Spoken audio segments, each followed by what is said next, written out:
We view the Central Bank of Sri Lanka's monetary and exchange rate policies as based on maintaining stability and controlling inflation.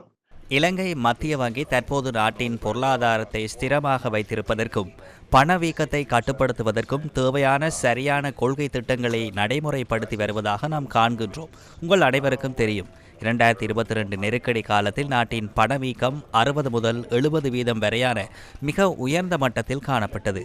ஆனால் இப்போது அதனை மிக குறைந்த மட்டத்திற்கு, அதாவது ஒற்றை இலக்க மதிப்புக்கு குறைத்துக் கொள்ள முடிந்துள்ளது. மத்திய கிழக்கு மோதல்கள் காரணமாக கடந்த மாதம் பணவீக்கம் சற்று அதிகரித்திருந்த போதிலும் நாம் அடைந்துள்ள இந்த வெற்றியானது கட்டுப்பாடற்ற வகையில் பணத்தை அச்சிட்டதால் கிடைத்தது அல்ல.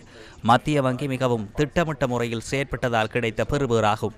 சர்வதேச நாணய நிதியத்தின் திட்டத்தின் கீழ் மத்திய வங்கி இப்போது வரவு செலவு திட்ட பற்றாக்குறையை ஈடு செய்வதற்காக பணத்தை அச்சிடுவதில்லை. அதே போன்று வட்டி வீதங்களும் மத்திய வங்கியின் 5% பணவீக்க இலக்கிற்கு பொருந்தும் வகையிலேயே பேணப்பட்டு வருகின்றன.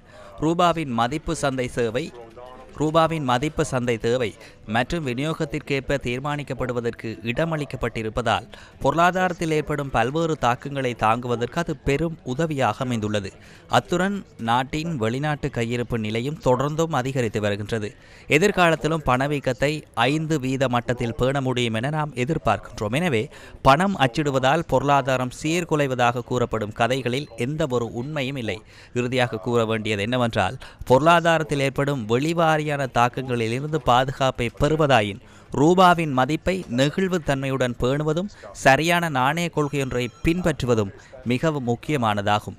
மத்திய வங்கி இப்போது அதனையே செய்து வருகின்றது. This is very important because the currency is meant to be the first line of defense in terms of external shocks.